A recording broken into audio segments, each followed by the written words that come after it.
Y bien, para hablar de este y otros temas es que vamos a tomar contacto con quien fuera ministro de Economía en la administración anterior, además ha sido ministro de distintas carteras en el gobiernos de la concertación. Me refiero al economista Álvaro García, a quien saludamos a esta hora de la tarde. Álvaro, muchísimas gracias por esta conexión con CNN Chile. ¿Cómo está?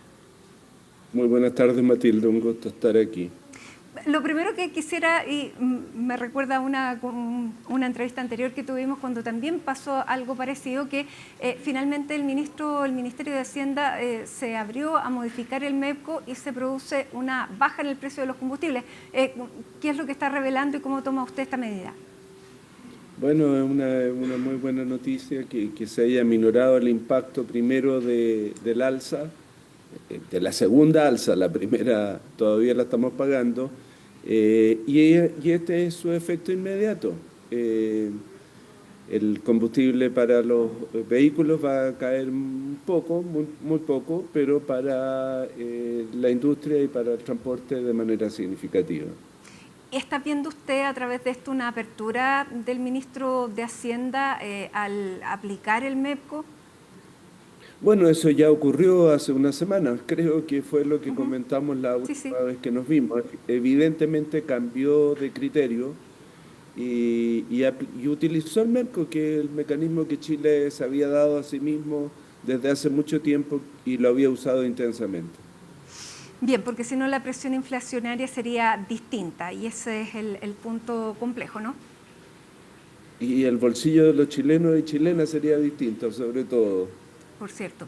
Bien, bueno, esas son las declaraciones entonces del ministro de Hacienda, Jorge Quiroz, en relación a la aplicación del MEPCO. Por lo tanto, la no variación en el precio de los combustibles, más bien una leve variación a la baja. Álvaro, pero el motivo de esta conversación es hablar sobre lo que hemos conversado durante prácticamente toda la semana, que es el informe de finanzas públicas que sale este día lunes, que lo publica el Ministerio de Hacienda, que corresponde al último trimestre del 2025, un informe que viene con un retraso.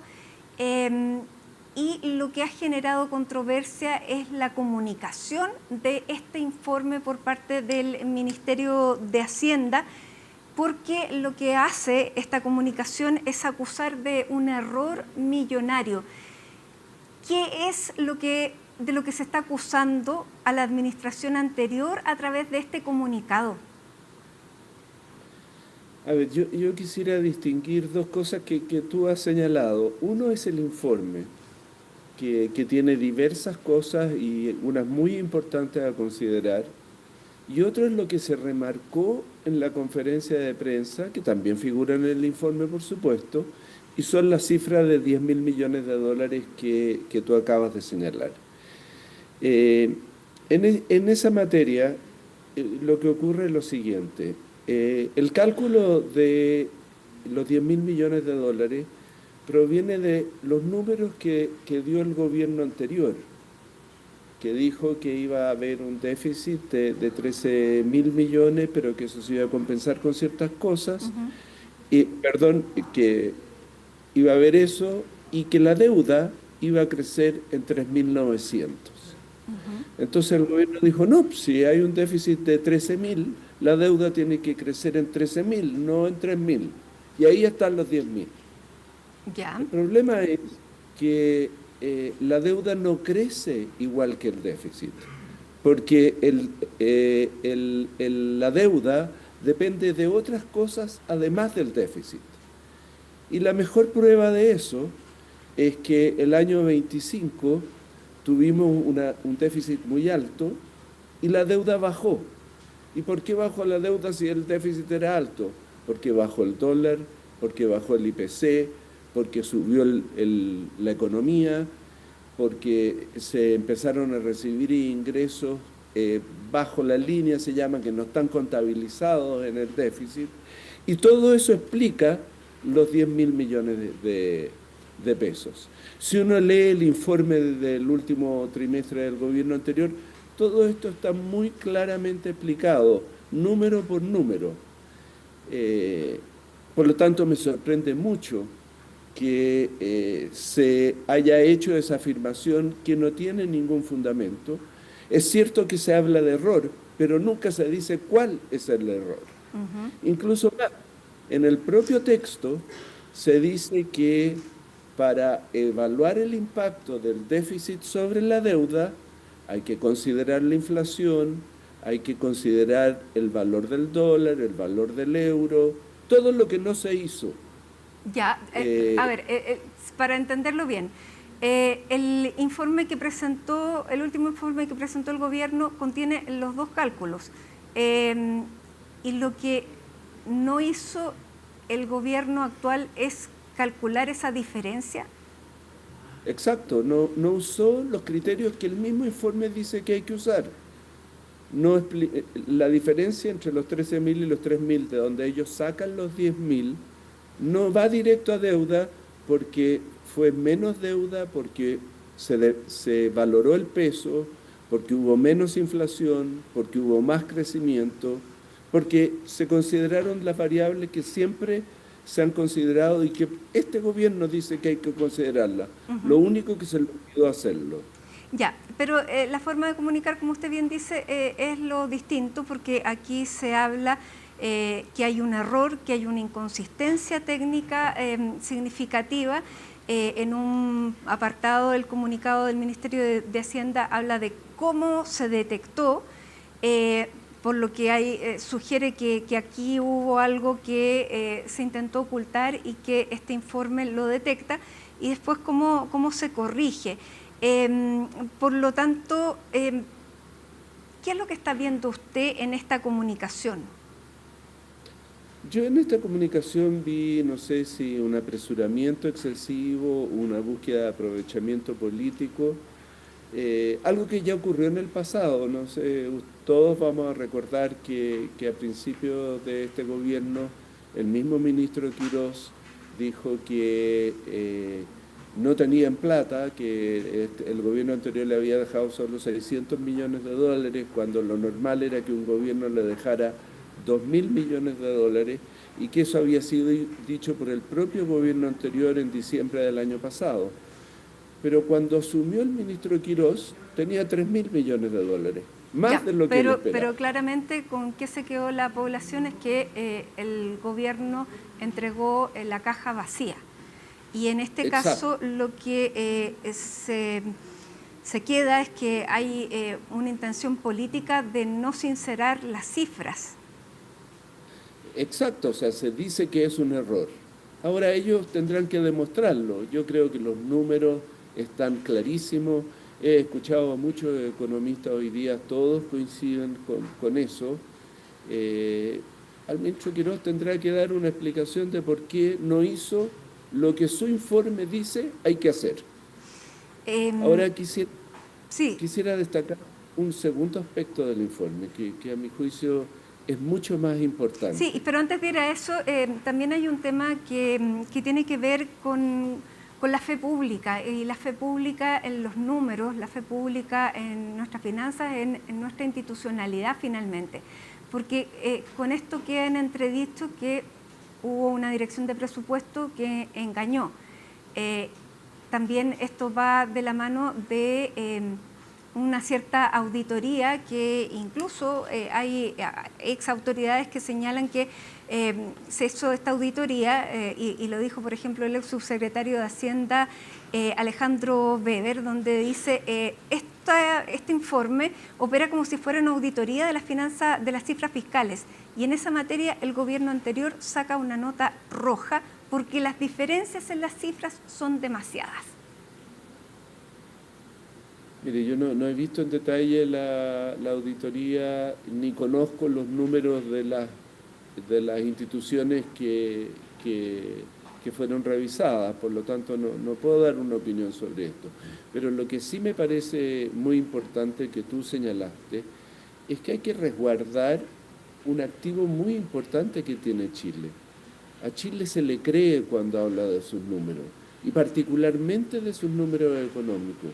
Una de las principales ventajas que Chile tiene como país es que se respetan a sus instituciones, se encuentran sólidas y transparentes. Y han habido una sucesión de hechos que debilitan esa creencia. Chile está quebrado, no tenemos plata, ahora que el informe financiero anterior cometió errores sin identificar los errores, eso tiene un costo para el país. Y yo espero que el gobierno, como rectificó su afirmación de que Chile está quebrado, también rectifique o por lo menos señale cuáles son los errores. Ahora, cuando las clasificadoras de riesgo miran esta discusión, ¿miran la discusión o hacen el trabajo de ir y mirar los números? ¿O la discusión también va de la mano, aunque digamos el clima que crea es lo que también considera la clasificadora de riesgo? Ambas cosas, ambas cosas. La clasificadora de riesgo sin duda va a ir a ver los números y se va a dar cuenta que no es efectivo lo que se señaló respecto de los 10.000 millones de dólares. Pero sí va a constatar que hay un clima en el país inapropiado para que éste progrese. Y las personas que están menos calificadas para ver en detalle estos números, ciertamente van a desconfiar, entre ellos los inversionistas extranjeros.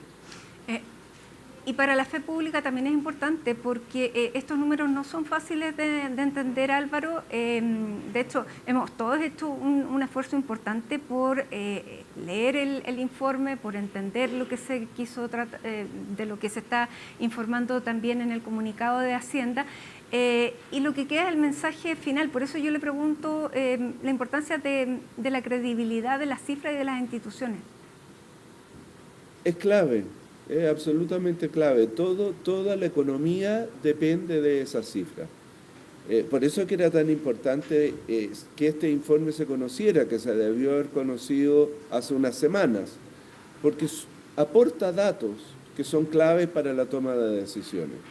Ahora, cuando la misma autoridad pone en duda la validez de los datos, bueno, está remando contra la corriente, está haciendo exactamente lo contrario de lo que el país necesita, que es confiar en sus instituciones. Bueno, es lo que también se hace cuando la gente pedía las auditorías. No sé si lo recuerda el día del cambio de mando, que en la Plaza de la Constitución la gente lo que pedía eran las auditorías, porque está esta sensación de que hay una intención de ocultar por parte de la administración anterior. Bueno, no hay esa sensación. El gobierno la ha transmitido muy activamente y tiene, por cierto, un gran poder de comunicación. Me parece irresponsable que así sea. Vamos a ver a qué lleva esto en los próximos días, porque ya ha tensionado el ambiente político. Por ejemplo, desde el oficialismo, desde un sector del oficialismo se ha anunciado una acusación constitucional que, más allá si prospera o no, claramente ha caldeado los ánimos de la discusión cuando tenemos que comenzar a conversar de esta reforma que empieza a discutirse la próxima semana en el Senado. Y lo quiero llevar a algo importante, porque lo que dice este informe, que tal vez es lo que debiera preocuparnos más ya en el futuro, es que efectivamente tenemos una situación fiscal compleja donde no vamos a tener nuevos ingresos, sino que lo que está evidenciando es que vamos a tener nuevos gastos. Sin embargo, no se explica de dónde van a generarse los ingresos. Por lo tanto, hay quienes también interpretan en que lo que hizo el ministro Quiroga es preparar el camino para cuando él tenga que ir a pedirle al Congreso la autorización para endeudarse. Este era exactamente el segundo tema que yo te quería mencionar, porque estoy de acuerdo contigo. Este es el tema de fondo. Y en ese sentido es muy importante el informe. El informe señala que de aquí al fin de este gobierno no va a haber un equilibrio fiscal. Ya sea Chile probablemente va a requerir seguir endeudándose o reducir muy radicalmente el gasto público, cosa que siempre se ha mostrado difícil. Por lo tanto, nos presenta un escenario muy complejo. Hay que ser justo, es un escenario que viene desde hace muchos años siendo complejo. Y eso es lo que le quería preguntar, porque también cuál es la responsabilidad que usted asume como ex autoridad del gobierno del expresidente Boric de dejar la situación fiscal que tenemos y por la que además hay algunos parlamentarios que es respecto a esa situación fiscal general que quieren presentar la acusación constitucional contra el exministro Grau. A ver, el déficit fiscal en Chile tiene 12 años de historia continua, entonces es responsabilidad de muchos gobiernos y por cierto también en el cual yo participé. Hay que sí señalar que el problema fiscal que el gobierno del presidente Boric heredó era muchísimo mayor que el que traspasó al siguiente gobierno. Hubo una corrección en esa materia importantísima durante el gobierno del presidente Boric. No suficiente, seguimos teniendo un déficit, pero que no alcanza la mitad de lo que era el año en que se inició el gobierno del presidente Boric. Pero lo que más nos debiese importar es lo que viene para adelante, es cómo vamos a resolver este problema. Esa es la conversación que a mi juicio el país tiene que tener y es muy importante de tenerla al mismo tiempo que se discute el proyecto de reconstrucción. Porque el proyecto de reconstrucción, dicho por el ministro de Hacienda, por este gobierno, empeora la situación. El déficit crece aún más. Entonces, si ya tenemos un problema, bueno, vamos a tener el doble problema si se aprueba ese proyecto tal cual está. Es indispensable en esa materia construir un acuerdo que modifique el proyecto, de tal manera que no aumente el déficit en la forma que lo está haciendo. Y hay formas de hacerlo, hay dimensiones del proyecto que son muy positivas y que son muy consensuales, hay otras en que hay menos acuerdos y hay otras en que yo diría hay acuerdos que no son ni muy importantes y sí muy costosas, que no benefician el crecimiento y sí perjudican el endeudamiento fiscal. Y vamos a ir a eso, pero antes, Álvaro, quería preguntarle por lo que significa esta deuda y este déficit fiscal. ¿Nos va a obligar a endeudarnos más como país? Por supuesto, o sea, cuando una casa no llega a fin de mes, tiene dos posibilidades, o se endeuda o deja de comprar. O deja de comprar al ritmo que lo estaba haciendo, por lo menos. Y lo mismo es cierto para el Estado.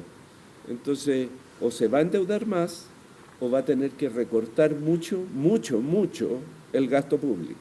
Ahora, se ha recortado mucho el gasto público. Bueno, se ha recortado en prácticamente todos los ministerios un porcentaje cercano al 3%. ¿Qué más desde ese punto de vista se puede hacer? Porque uno de las promesas de campaña era llegar con déficit fiscal cero. Sí, claro. Y el propio gobierno está comprobando cuán difícil es, porque dijo le voy a recortar 3% parejo a todos los ministerios, pero el Ministerio de Vivienda paró la mano y dijo no, a mí no.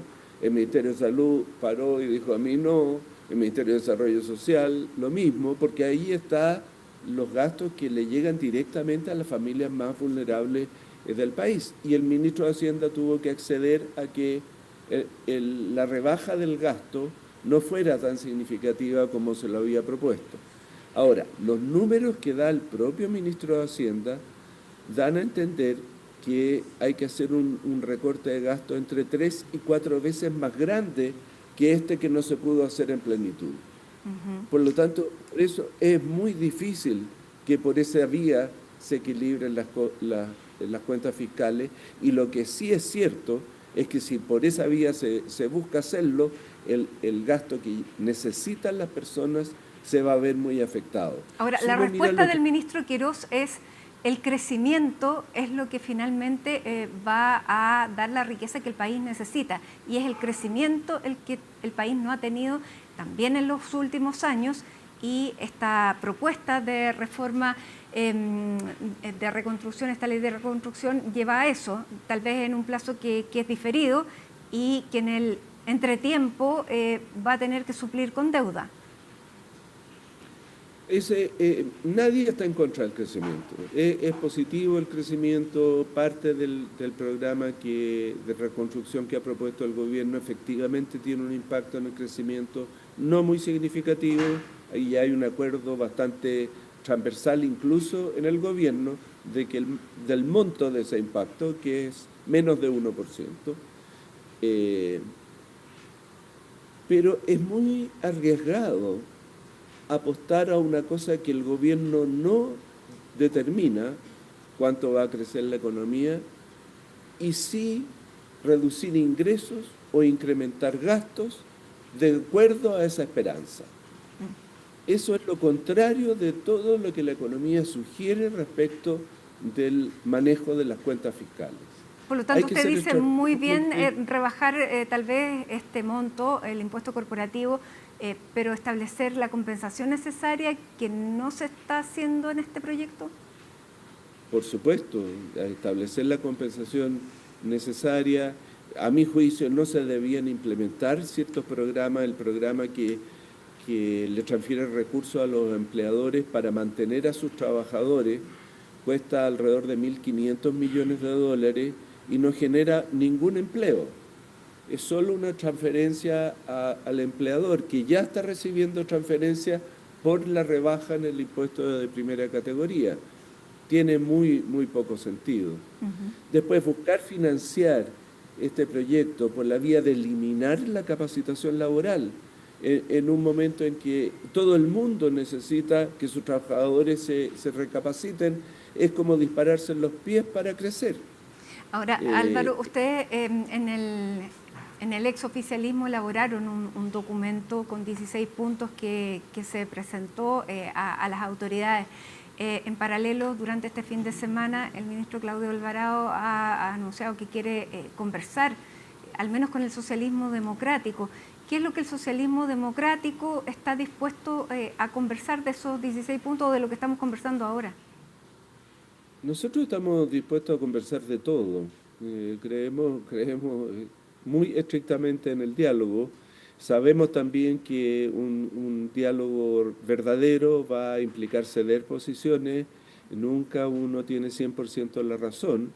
La agenda está abierta, pero tiene que haber disposición a hacer cambios de ambas partes. ¿Y se han abierto esos canales de diálogo informales, entiendo, porque los formales son en el Congreso, pero se han abierto esas puertas durante estos días? No hasta donde yo sepa. Yo no he escuchado de ningún espacio de conversación. Y Chile tiene mucha experiencia en esta materia. Nunca se ha hecho una reforma de este tipo sin un diálogo, nunca. Esta sería la primera vez. Y los diálogos siempre han sido muy transparentes. El ministro de Hacienda, si se trata de un tema de él, convoca a los principales partidos del país, le pide que nominen representantes de su partido, que sean técnicos en la materia, se forma una mesa de trabajo y se construye un acuerdo. Se hizo así para discutir la rebaja al impuesto de primera categoría y se logró un acuerdo en el sentido de bajarlo, pero de manera compensada. En la propuesta del ministro Marcel de la administración anterior. Ahora, ¿usted ve que también dentro del mismo gobierno hay dos voces distintas? Bueno, se ha percibido mucho mayor disposición al diálogo desde el comité político que desde el Ministerio de Hacienda, sin lugar a dudas. ¿Y usted tiene confianza de que ese diálogo, bueno, el espacio del Senado siempre se dice el espacio de lograr finalmente y llegar a acuerdos, pero el ministro Alvarado también ha dicho que, bueno, si no se llegan a esos acuerdos, habrá que votar? Bueno, siempre hay que votar en democracia. Lo que pasa es que, claro, el oficialismo tiene el tema es la disposición a construir acuerdos, ¿ah? Porque si viene alguien a decirme, oye, sentémonos a construir acuerdos, pero esto es lo que yo estoy dispuesto a hacer, y si no voy a votar, bueno, eso no es diálogo, eso es imposición. Y eso va a terminar media hora después de que empieza, y el gobierno va a tener decir, entonces voy a la votación. Yo espero que ese no sea el caso. He visto a gente de partidos distintos, de partidos muy distintos, no necesariamente parlamentarios, sino que del mundo más bien económico, que conoce de estas materias, donde hay total coincidencia en la importancia de profundizar la discusión en esta materia y de hacer correcciones a lo que el proyecto plantea. Bueno, lo vamos a ver exactamente dentro de una semana, que es cuando el proyecto va a entrar a las comisiones ahí del Senado, así que vamos a ver cuál es la disposición y cómo se va dando esta discusión, las urgencias también que se le va a dar a este proyecto. Álvaro García, ex ministro de Economía, muchísimas gracias por esta conversación con CNN Chile para intentar aclarar un poco las dudas que se han producido a partir de este informe. Que esté muy bien. Igual tú, muchas gracias.